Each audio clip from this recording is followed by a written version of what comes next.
始今日嘅課堂之前，答埋阿 Victor 嘅問題先。睇下先啊，越耐冇掂 VWAP 越有意思嘅用法。假設股價向下，咁我哋去睇下啲真實嘅用途啦。咁我都講一次今日會我哋有啲咩流程啦。咁我哋今日最後一堂啦，咁我哋會 go through 課堂嘅內容啦，我哋會有額外好多嘅 topic 要講啦，亦都會去睇翻過去一星期嘅 Tesla、Nvidia 嘅圖去解釋翻啦，睇下大家有冇錯或者有冇理解錯啦，呢個都係非常之重要。然之後有我哋最後嘅一個叫貓圖啦，同時間亦都會有一個特別嘅優惠同埋推廣話俾大家聽。咁呢個就係我哋今堂成堂嘅嘢啦。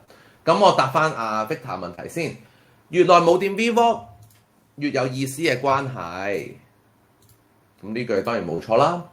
假設第一下係向下嘅第一次 short， 講咩先？自己諗就股價向下，然後慢慢磨上 VWAP 係減分，即係磨 VWAP 就一定減分啦。我哋唔想去磨 VWAP 嘅 ，OK， 所以就唔會第二次 short 啦。如果 H 向上嘅時候，佢 VWAP 咧就加分嘅，係啊，即係如果你落嚟嘅時候，你而家冇啦條 VWAP 喺度咧，呢個位置咧做 short 咧都係加分嘅。如果 H 衝到 VWAP 彈直衝上去冇回頭，咁你梗係輸咗啦，咁你梗係痛啦。點樣分辨做唔做得？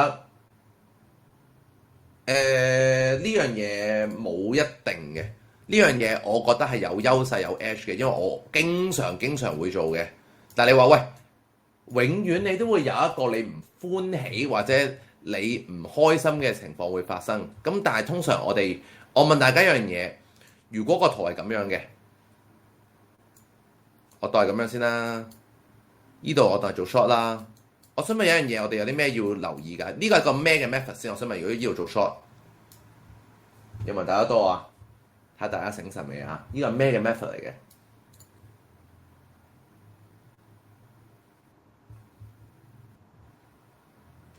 呢個係一個反手嘅交易，係 method C 嚟嘅。點解啊？因為我冇講有任何轉勢嘅信號，所以如果呢度做沽係一個 method C 嘅方向嚟嘅。佢講緊我哋做沽啊，唔係做買升啊。好啦，咁所以個 method C 我哋有啲咩要做啊？我想問大家。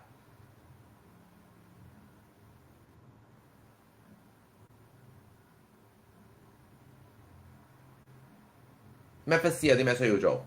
有冇人記得 Method C 我哋做嘅通常會分住噶嘛？咁當然有直衝上，我哋咪輸咯。咁但係如果我哋入咗注落翻嚟嘅，我哋走人嘅，咁我哋都係平手嘅啫，我哋未必要輸嘅，就係咁樣嘅理解。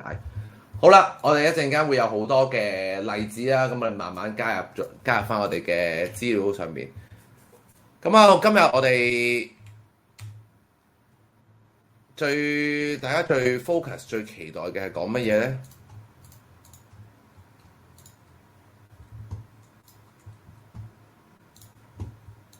我哋之前教嘅全部都係叫好正常嘅圖嚟嘅，咁今日就會開始有啲奇怪嘅圖，究竟我哋應該點樣去思考處理？就係我哋今日嘅內容之一啦。遠離 VWAP 咁耐，應該買升 VWAP 前食；遠離 VWAP 咁耐，應該買升。好啦，好多人呢，我成日都話，我成日用呢個例子同大家講。我想問下大家，喺我教咗咁多堂入邊，大家有冇記得啲乜嘢嘅 terms 我教過嘅？大家回憶下，究竟係咩先？大家講啲名出嚟啊！大家喺我課堂入邊教過嘅、記得嘅，講啲例子出嚟啊 ！CIS 啦，咁啊支持阻力位啦，咁啊 SHFT 啦。當然大家未必睇得啱啦，可能仲要訓練嘅 ATR 啦、VWAP 啦，仲有啲乜嘢啊 ？Hold Bid Hold Ask 啦、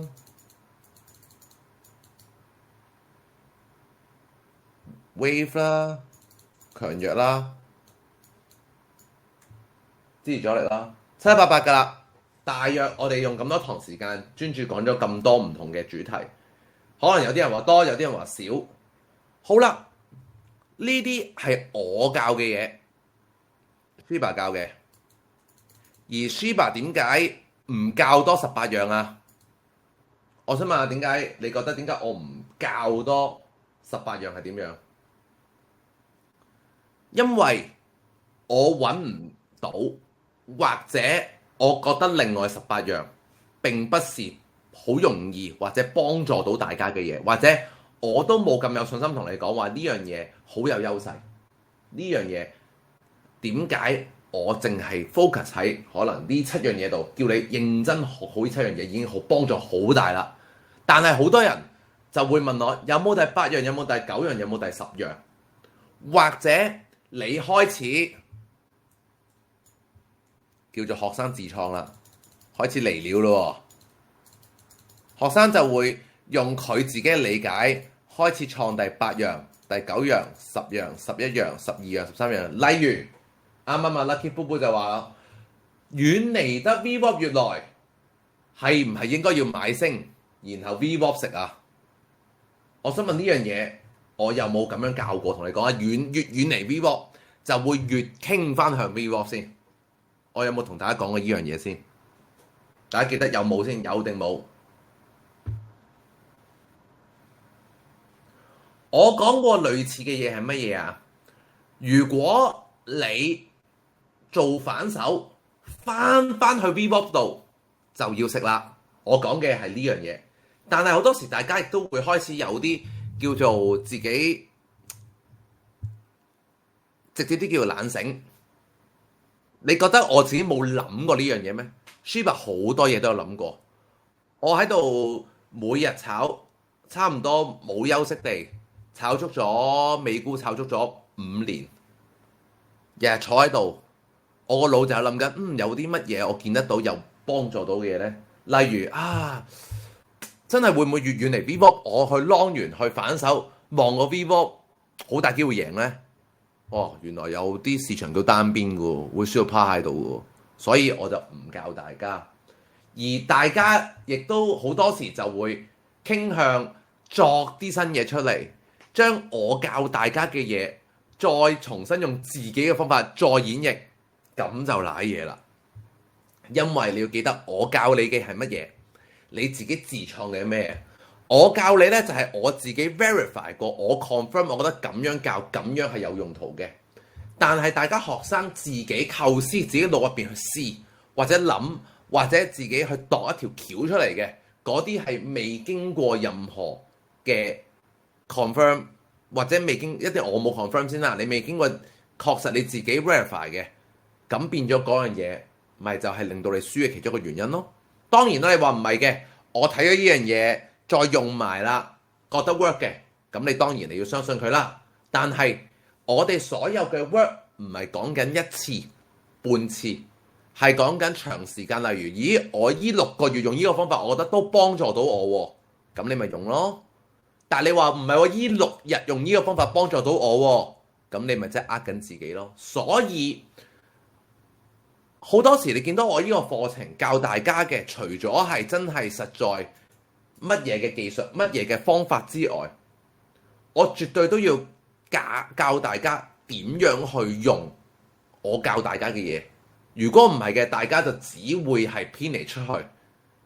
上堂有好多人有唔同嘅方法上堂，有啲人會覺得你教咗呢個支持阻力位，我就用自己嘅支持阻力位方法去做，係啦，咁你就嘥咗成個上堂嘅嘢。記住，我教大家嘅嘢係我可以拍晒心口同大家講，我覺得呢樣嘢好幫得到手。但係如果大家要 on top 再加其他嘢落去呢，我就完全負唔到任何責任同你講呢樣嘢幫得到手。呢樣嘢就係點樣去理解呢個課程。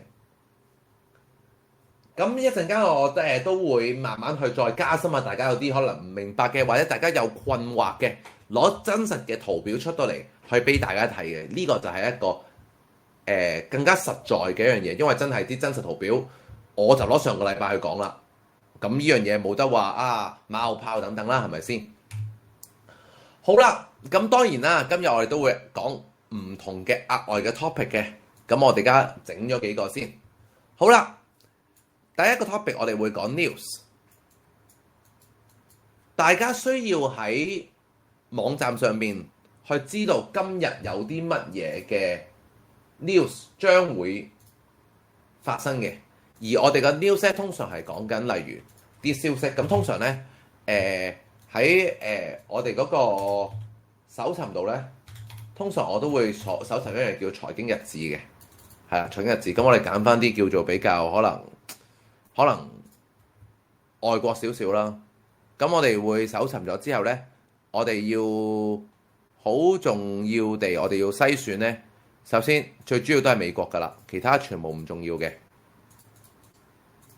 我都係求其揀個網站嘅啫。咁例如美國啦，然後我哋要揀影響力係高嘅，其他低嗰啲唔緊要嘅。好啦，然之後我哋就要睇究竟下個禮拜有啲乜嘢係重要嘅。咁我哋睇翻個時間啦。跟翻我哋嘅一個叫香港時間得唔得啊？呢個係香港時間？唔係喎，等下先啊！香港時間，唔好意思，我先，我俾加8啊嘛。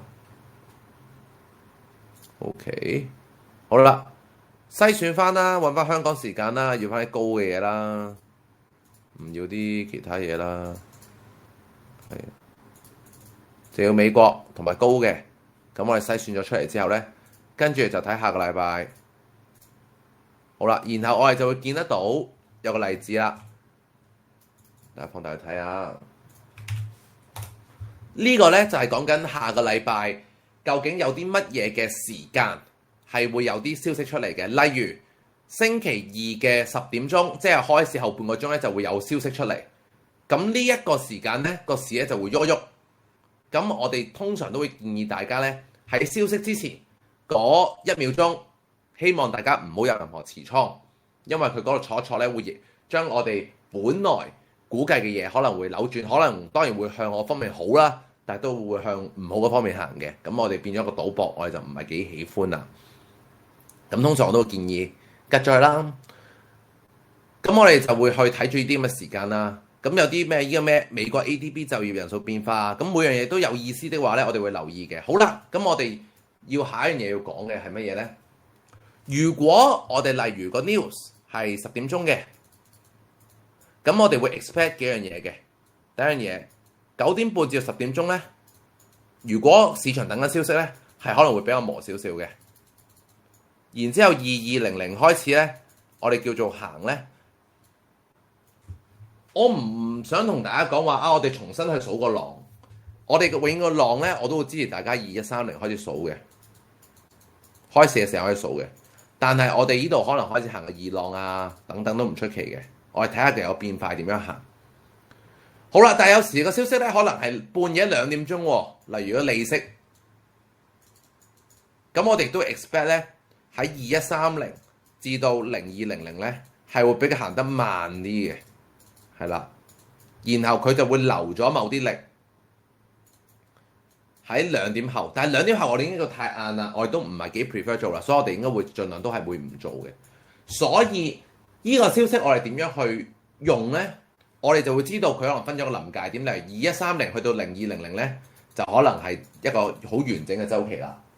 0200咧去到0400咧，可能係第二個週期，但係我哋唔去做第二個週期。我哋用咁樣嘅方法去思考，如果啲大嘅經濟數據嘅時候，點樣去運用？第二樣嘢，我哋要將我哋嘅一個禮拜分做星期1、2、3、4、5，而星期5咧係一個極度複雜嘅一樣嘢。星期5即係佢琴日咁啦，未必好行，又係有時行得好勁。咩意思咧？星期5通常我哋會分咗2個區。一係咧，通常就單邊。咩叫單邊啊？單邊嘅意思代表佢好多人向同一個方向行，行到尾嘅，由開市行到尾嘅。第二樣嘢，或者就係好悶。好悶係咩意思啊？平時我哋開始行嘅市場可能行2個鐘嘅，可能佢行完頭45分鐘，就開始磨下，呢個就係星期五嘅一個特點。所以星期五咧，你有兩個選擇。我自己而家 prefer 啊，一係咧你就做頭30分鐘做完算數，一係咧你就直接休息，當係逢星期五你狀態唔好休息。因為星期五咧，如果你覺得佢好行，但係佢磨，你會輸好多錢；覺得佢唔行，你個單邊你都會輸好多錢，你會失控。而我提醒過大家一樣嘢，星期五點解咁樣行，係因為好多期權結算嘅一個原因。但我想問，有幾多朋友如果星期五係特別會睇耐啲時間嘅，俾個 Y 我啊！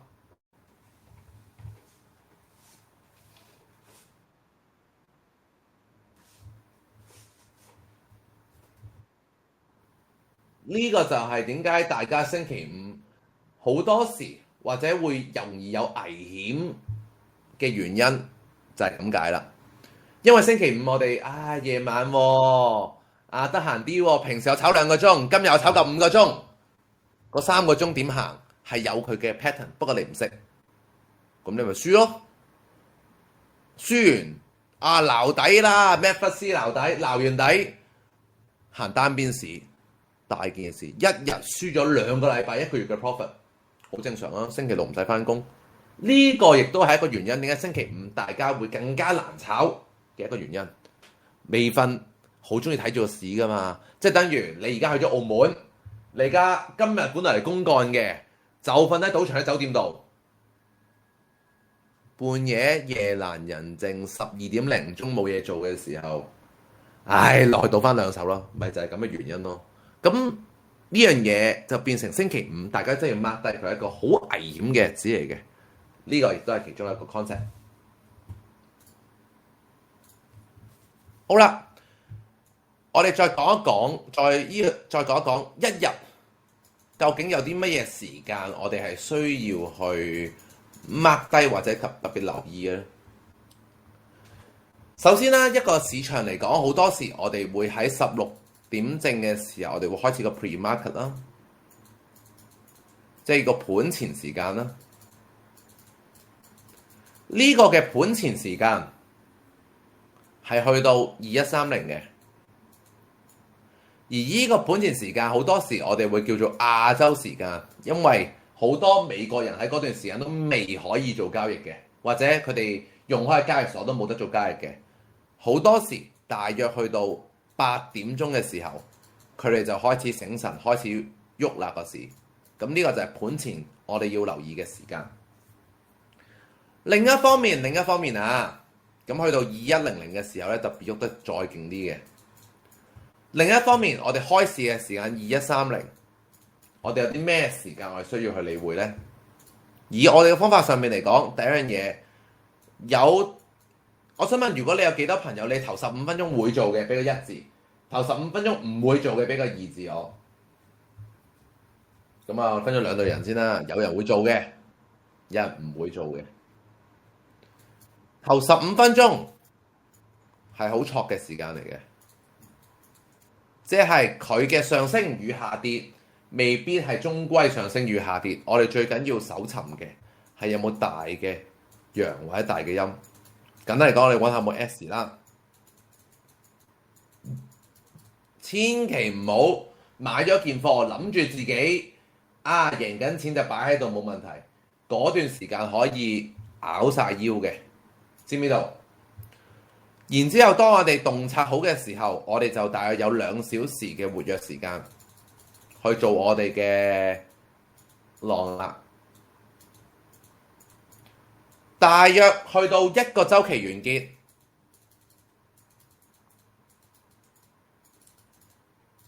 佢就開始上下咁行嘅。通常去到可能1點鐘嘅時候啦，大啲時候啦，可能會有新一個浪行嘅，我哋唔知道。係啦，就開始更加難估啦。去到最後嘅 session 叫0300至到0400呢段時間，就係一個自由活動時間嚟嘅。我炒咁耐都係冇揾到任何一個特別嘅 pattern，點樣去估計今日係行咩情況？如果大家抄低晒嘅，俾個 Y 字我。呢個就係我哋嘅時間嘅 pattern，究竟點樣去估計與研究？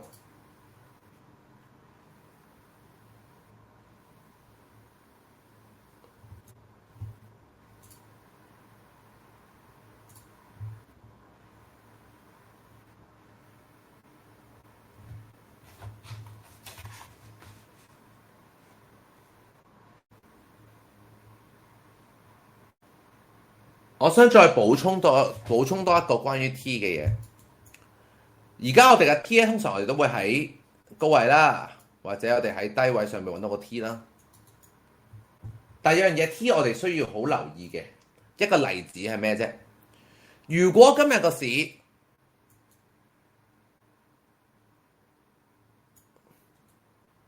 行緊一浪啦、二浪啦、三浪啦，喺呢時候，我想問下大家，係咪好多時會好想傾向？你會覺得佢會行翻去 VWAP 啊？係嘅，俾個 Y 字我啊！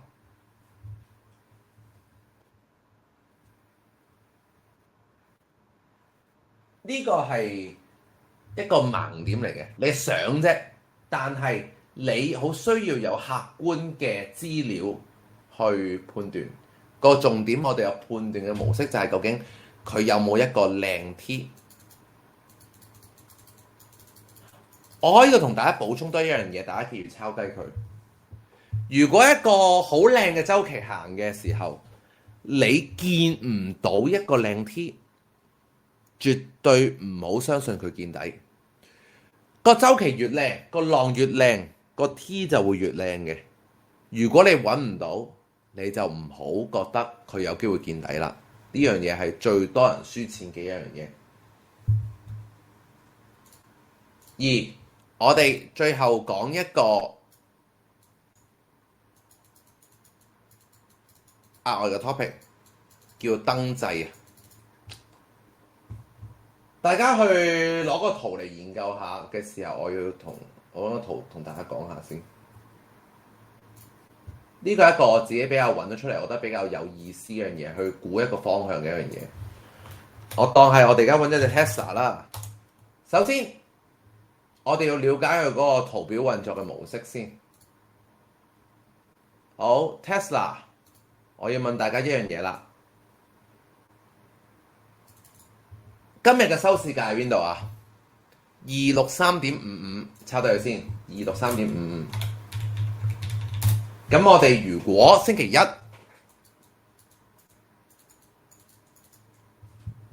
好多時，我哋會有唔同嘅 news 或者有唔同嘅情況，令到星期一開市之前有冇見過有 gap up gap down 嘅情況啊？即係開市之前，例如原來而家開緊269蚊，或者232蚊喎，有時會有啲咁嘅情況去做嘅。Lucky Boo Boo 我一陣會講上個禮拜嘅圖，而家未講到，唔使再 copy and paste 嗰個問題出嚟。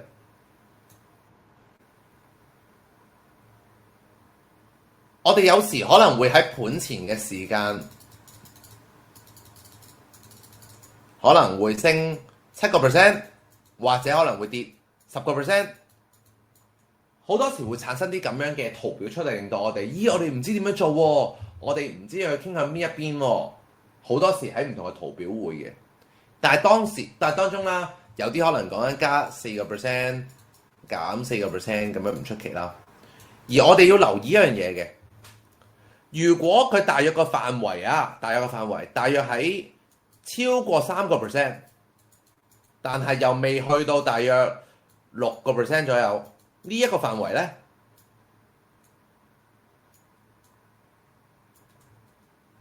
我哋就要留意啦。喺開始前嗰1秒嗰一刻，即係簡單嚟講，我哋叫做開市嘅第一口價啦，即係9點半嘅第一口價。如果佢係比琴日嚟講有咁樣嘅行法的話呢，我自己會偏向佢行另一個方向嘅。即係如果佢開市第一口價係同你講而家升咗4%，升緊5%，或者跌緊3%，跌緊4%咧，我係會傾向佢行翻去我哋叫燈掣位。咩叫燈掣位啊？我哋咪會而家個價錢263.5係一個灰色嘅顏色嚟嘅，有綠色，亦都有紅色嘅。紅色轉綠色，綠色轉紅色就係我所謂嘅燈掣位置。所以簡單嚟講，如果你喺盤前嘅時候，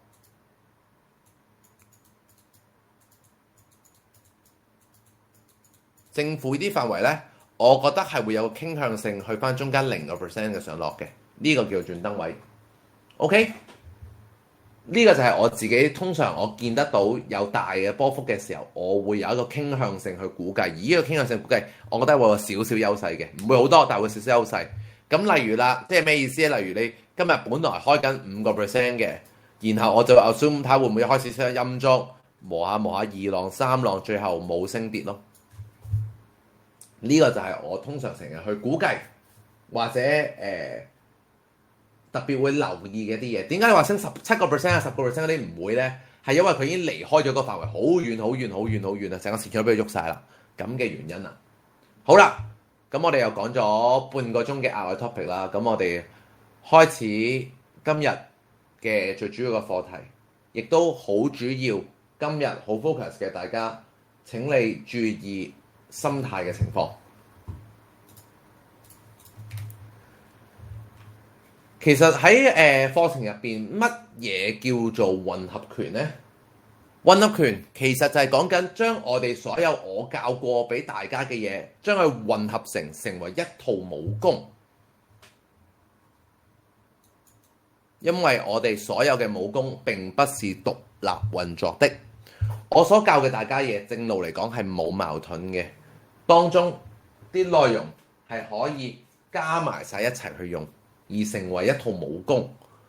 但係呢套武功你唔好再加其他嘢落去，你越加得其他嘢落去就開始有矛盾咧，大家就會好混淆，唔知點解，唔知點樣做好。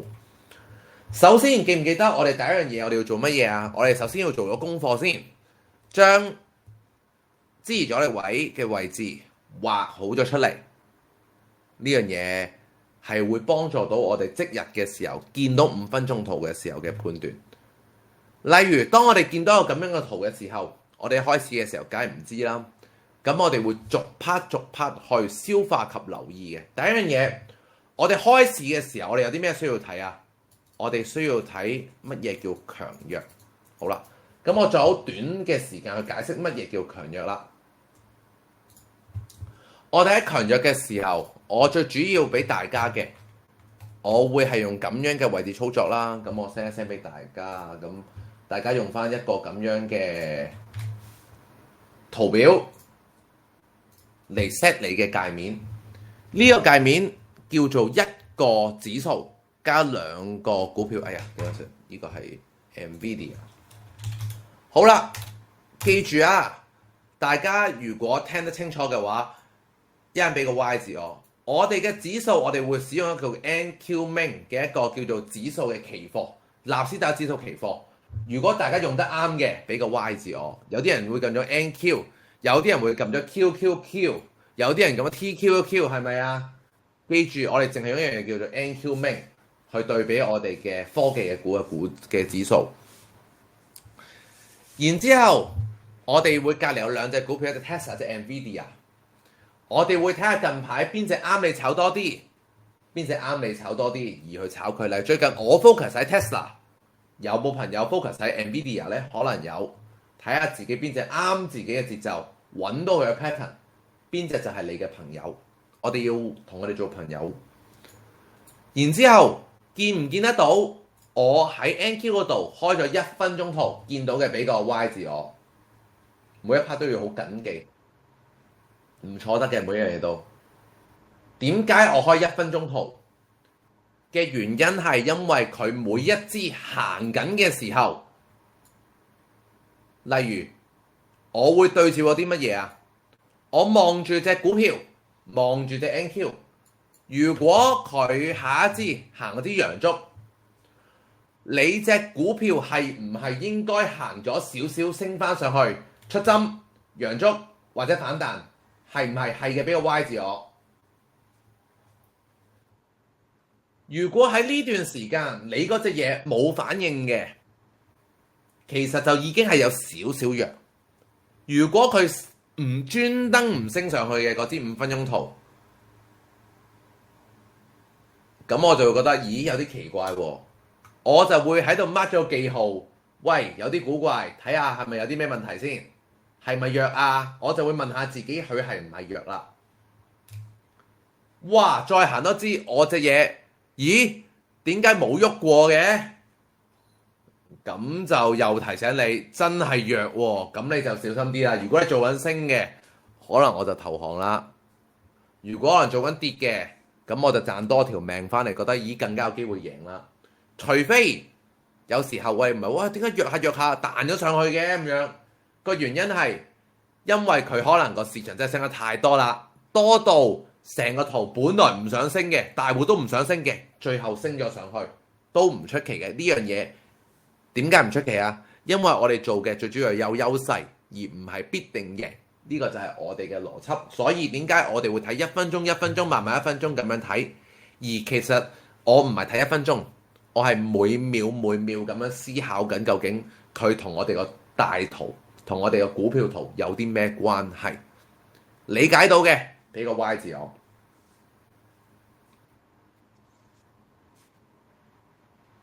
呢度順便要講埋一樣嘢，有幾多朋友會想問，喂，我將啲圖用喺港股度得唔得啊？又都有啲問，我將啲圖用喺期貨度得唔得啊？有人想問嘅，俾個1字我。我而家解答下大家。首先，我哋香港人當然中意港股啦。用喺港股度有啲咩問題？我俾個圖大家睇一睇，大家思考下究竟你點樣去睇呢件事。我嚟放喺一個叫9988嘅阿里巴巴度啦。你見到嘅圖係一個咁樣嘅圖。我想問，你覺得佢嘅浪陰陽燭正唔正常？喜唔喜歡啊？會唔會有啲磨嚟磨去嘅感覺啊？原因香港嘅市場特別高嘅係手續費，高成本，而佢有每一個價位嘅跳動，最低個叫做最低跳動價位，令到你個圖冇咁好睇，冇咁樂觀。你話唔係喎，佢都係落嚟1浪2浪反彈上去上 V-WAP 再落翻嚟。係有時如果個圖活躍嚟講，見到啊係幾靚仔嘅，但係你唔知嗰日會唔會弱，所以再加埋手續費極貴嘅程度下，所以我唔建議大家放喺港股度運用。當然唔係話佢冇用，係啦，只不過唔係咁建議啫。你見到啲圖都係㗎，陽燭咪升咯，陰燭咪跌咯。好啦，第二個問題，有幾多朋友話喂，我想用喺 CFD， 用喺期貨，用喺黃金度，俾個2字我。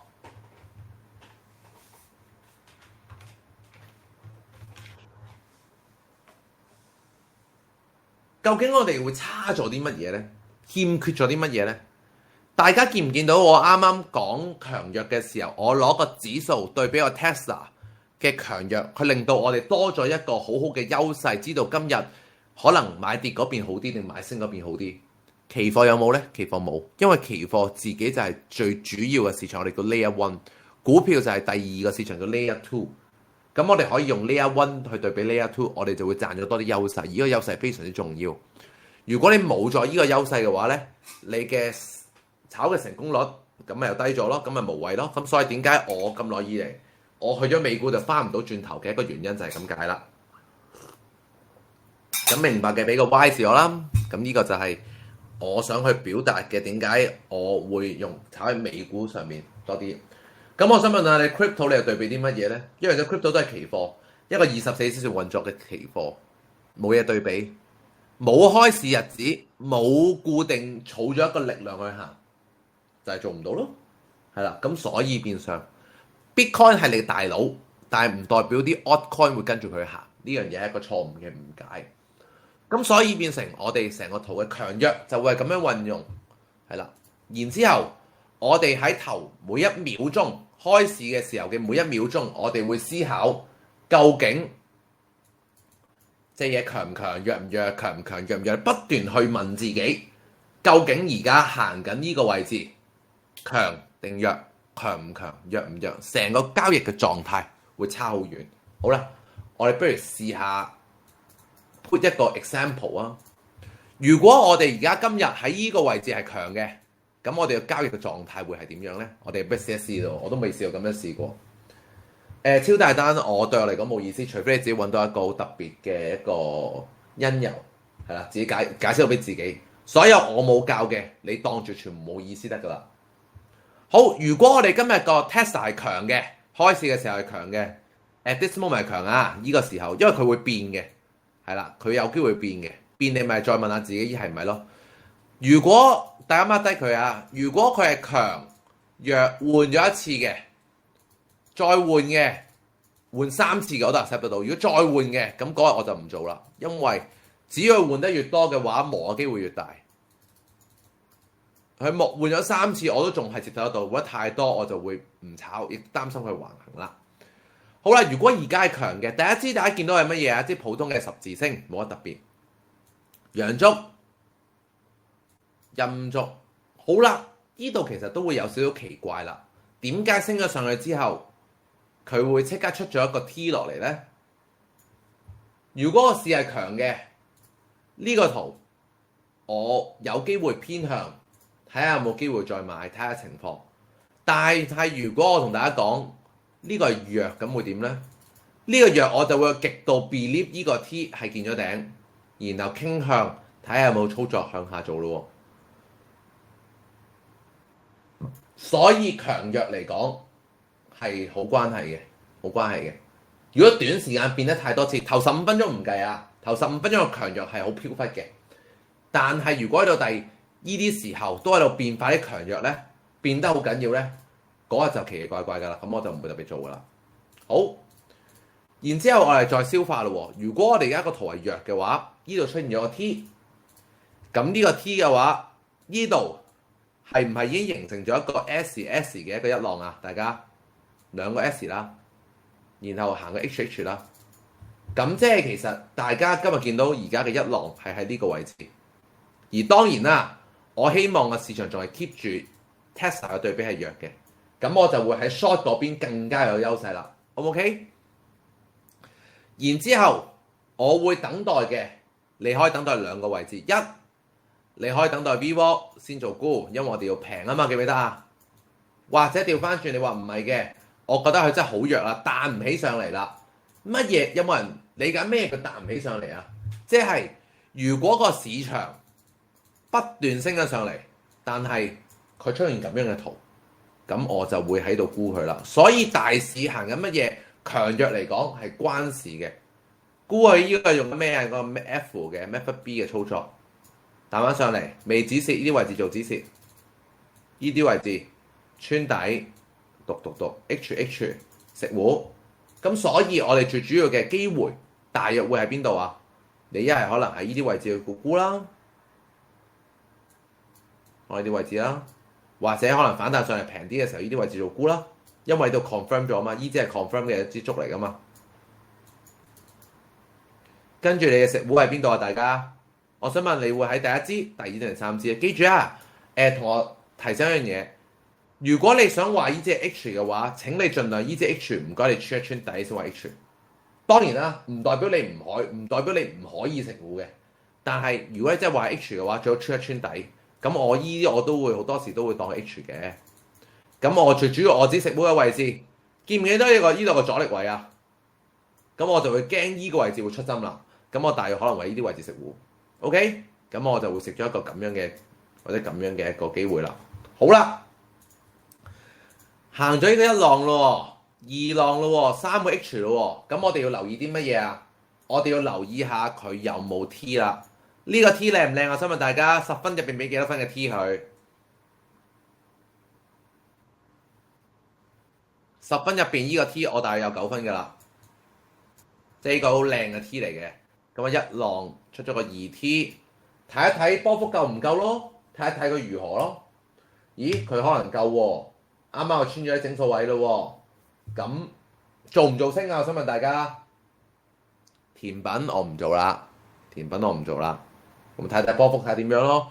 佢行下行下行翻上 VWAP 啦，好耐冇掂 VWAP 啦。咁可能有啲人會去做沽啦。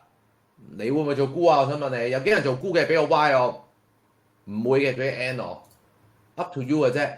好啦，咁如果我沽嘅點做啊？可能我沽嘅呢度一注，呢度第二注，呢度有啲阻力位啊嘛。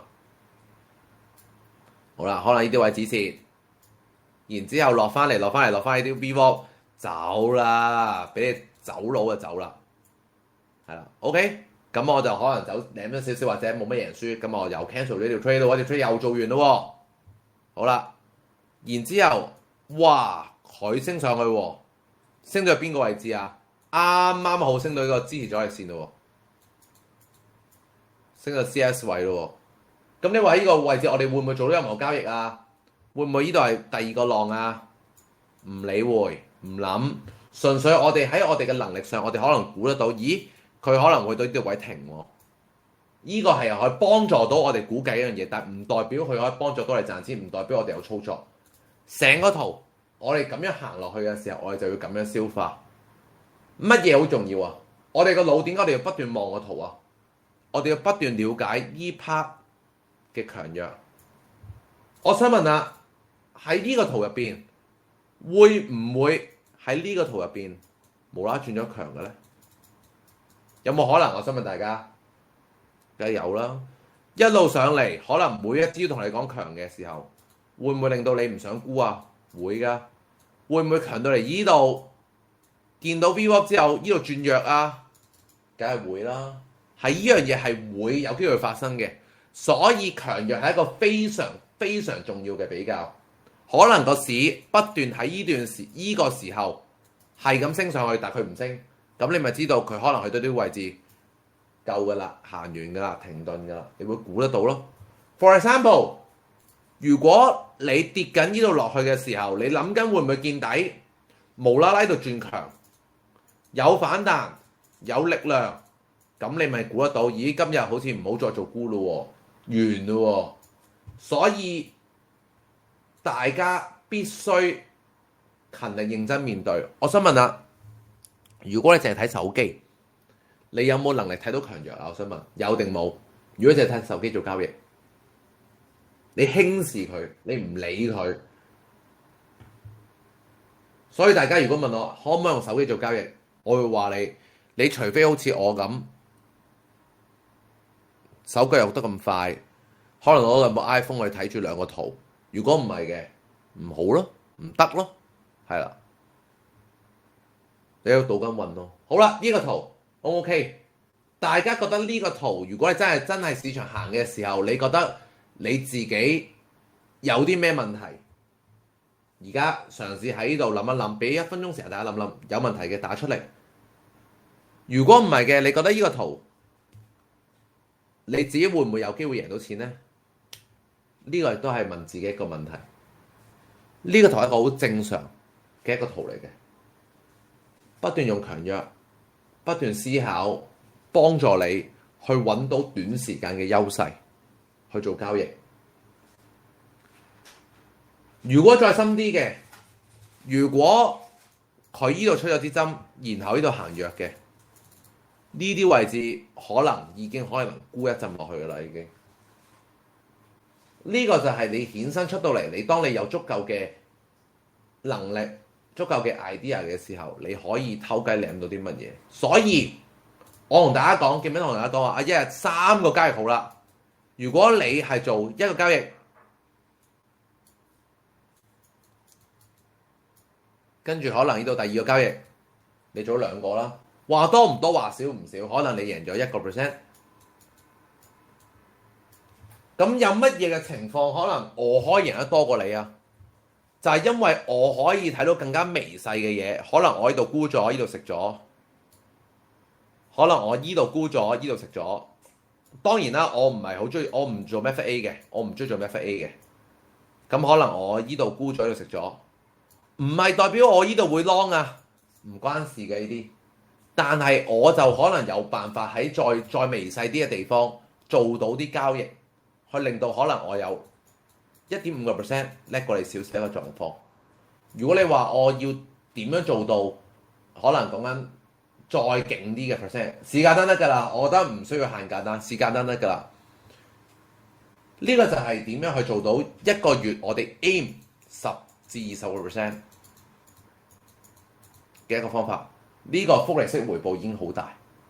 而當然啦，新手嘅你咪 aim 5個咯，慢慢行來6個咯、7個咯，慢慢行上去嘅啫。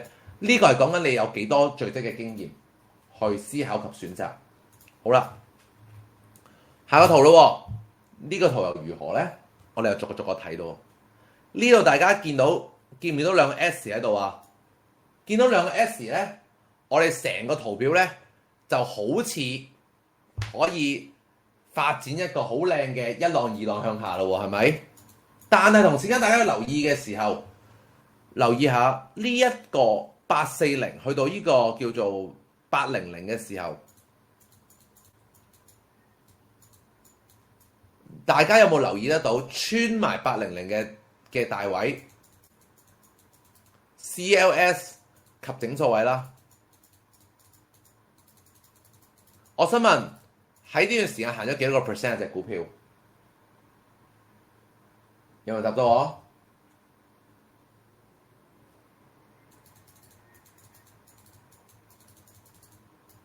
呢個超短時間行咗5個 percent， 對一隻股票嚟講相當大。5個 percent 之後出 T， 一行咗個 T 之後咧，去到 VWAP 喎。呢個就係大家要 mark 低嘅一個叫 special case。special case 係咩意思咧？如果隻股票行得特別大力，同時間行個特別大嘅 percent 就係5個 percent 啦。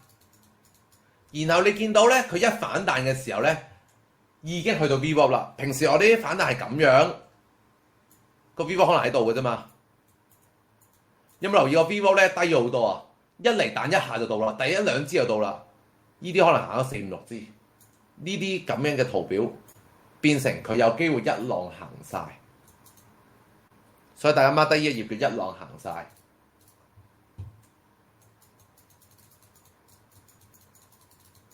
嘅特別圖啦，出大力出晒力啊！第一下已經出晒啲力，可能當然細緻嚟講，你喺啲1分鐘圖嚟講行咗2、3個浪都唔出奇，但係出得太勁，然後出咗個 T， 呢度見到支大針啊！呢啲針係咩嚟㗎？向上嘅針，向上嘅力嘅針。呢啲陽燭係一個 T， 變咗佢俾人有能力咁樣咬翻上去800蚊樓上，然後見唔見到800蚊呢個整數位嘅 CLS？穿完之後變咗咩啊？支持，繼續都係做支持，跟住就行翻上 VWAP 啦。所以呢啲位置小心啲，你可能沽咗又要食咗佢，唔沽又另一回事。跟住咬上去，再出個 T， 成個圖嚟講喺呢一個界別上邊，係唔係已經出咗一個頂 T 一個底 T 啊？即係去咗呢個時候之後，我哋真係唔知佢再點行噶咯喎，見唔見都行得幾鬼得意啊！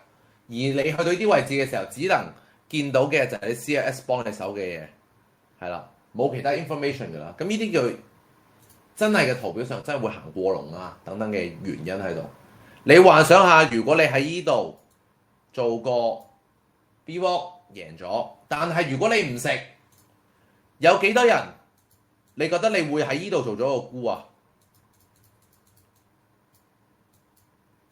會嘅，俾個 Y 我啊，了解下啫，純粹係。我想問有幾多人係會食㗎？呢度沽嘅時候係810，跌翻落去800左右，1%有冇人食啊？呢啲位沽佢就 Method C 㗎啦，唔係用 F 㗎啦，太遲啦，用 Method B 一掂佢就做㗎啦，呢啲位。有啲人可能有食，有啲人冇食。呢個就係講緊你唔食就倒輸，食咗咧就唔同啦。如果你食咗贏10蚊，如果你唔食嘅倒輸，呢度可能有輸幾蚊，一贏一輸就差好遠㗎啦。所以記唔記得我講過一個主動性食糊嘅一樣嘢啊？你幻想下呢一個圖行嘅全部係5分鐘嘅嘢嚟嘅喎，行得幾快幾勁，而唔該大家唔好輕視咗個市場可以行嘅一樣嘢。佢由呢度行翻去呢度，行咗幾多錢？行咗40幾蚊，行5%上去。即係簡單嚟講，如果你食唔到、撳唔切、反應唔切，死咗㗎啦！個市係唔會等你㗎。有好多人都去一個好多人會問啲問題，就係話啊，我喺依度指示得唔得？我喺嗰度得唔得？我只想平手走。好多嘢係因為自己想點樣而決定。例如我手腳好慢啊，所以我食唔到。呢個係一個藉口。永遠食唔食得到係撳一個掣嘅啫，冇食唔到呢樣嘢嘅，係睇你自己想唔想食呢樣嘢嘅，想唔想食呢樣嘢，有幾認真去對待呢個市場。所以如果你話你一路做交易嘅時候行嚟行去，同下老婆傾下偈睇下電視嘅，咁你咪錯過晒所有嘢咯。如果你認真坐喺電腦隔離，而你唔做其他嘢嘅，你咪可以觀察到啊所有嘢，然後去獲得進步咯。呢個就係講緊你有幾認真對待一樣嘢，佢會俾到啲咩回報你。好啦，有同學問啊，MACD 唔係升過龍或者跌過龍先即入搏反彈咩？好啦，但係因為掂 VWAP 好耐冇掂翻 VWAP，呢度唔算好耐啦，麻麻地啦。咁有啲人就會喺呢個 MACD 嘅位置做咗 MACD 啦。掂 VWAP 做 MACD 係有人會做嘅。我自己都經常做嘅，掂 VWAP 做 MACD 食短，最緊要係食短啊，唔好咁食長。好多人，大家有幾多人係想做條 trade 食好多㗎？我想問，比較一致我。好多人就會用 MACD， 好重點係想食長。咩叫食長啊？即係我嘅一浪回調呢度入。我就想食呢度，好多朋友會咁樣，但係我唔係咁建議。我去到最尾，最容易獲利或者贏得最多、最勁嘅方法就係高技術啦。當然係講緊食短，然後 compound interest， 呢個就係我而家做緊嘅嘢啦。咁當然啦，好多人就諗住食長食2倍咁樣，呢個就係人哋嘅事啦。好啦，呢啲位咁我咪要擺個 MACD 然後止蝕咯，係啦。即係如果你做呢啲位嘅話，咁啊睇下你點樣去對待佢啦。咁啊唔同方法嚟嘅啫。睇完個圖，畫完個資料，睇一睇。好啦，我哋再喺個 CLS 度揾啲嘢幫你大家喎。大家見唔見到呢一個圖？上一個圖啦，呢個圖啦，見唔見到其實已經叫做穿晒位啊？呢個圖咧，其實琴日收市係830嚟㗎，今日開市係830幾，830嘅都係一樣。我想問呢個位係咪已經穿晒之前嘅位置？係嘅，俾佢一致我，穿晒之前嘅位置。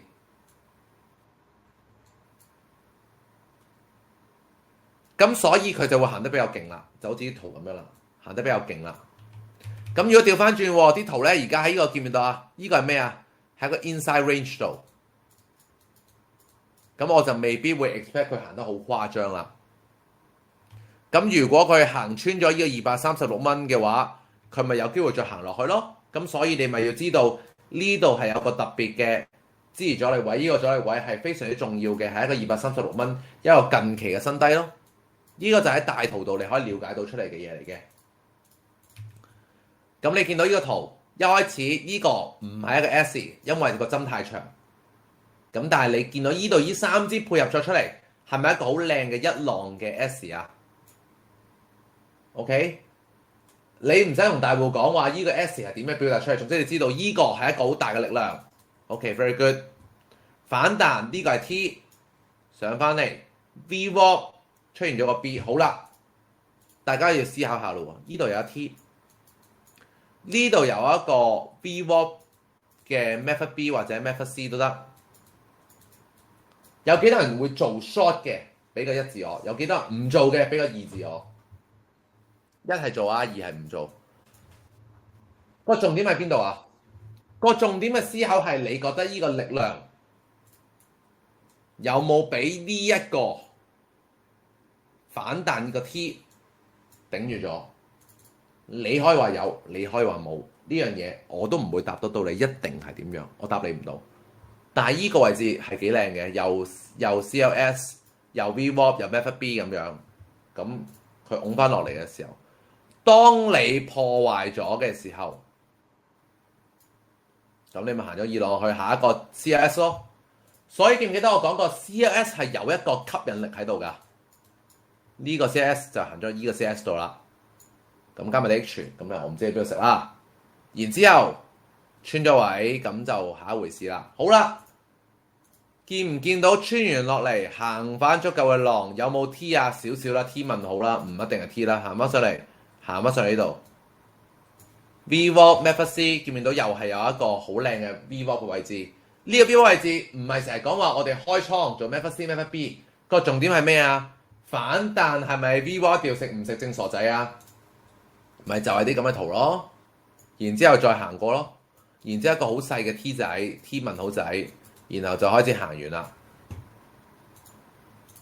咁你要諗下，你如果呢度 short 呢度嘅第一支啊，我想問你會係第幾支食呢？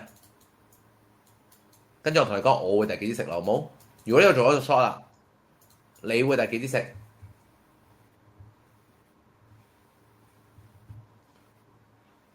我自己建議，絕對嘅建議，唔建議超過自己嘅。記唔記得我同大家講嘅？我係想食糊，想唔掂到任何阻力。見唔見到呢度有阻力啊？見唔見到呢度係阻力啊？即係我要喺呢度樓上食，咁所以我絕對會係3同4會食晒㗎啦。所以我自己有辦法攞到個 profit 就係咁多，中間冇遇過任何阻力，行得順嘅。見唔見到呢度有阻力啊？阻力佢就穿，咁我阻力原來上㗎嘛，咁我就食呢個位置啦。OK，大家 mark 低佢，我自己食嘅短嘅位置，大約去到邊個有幾短，好唔 OK？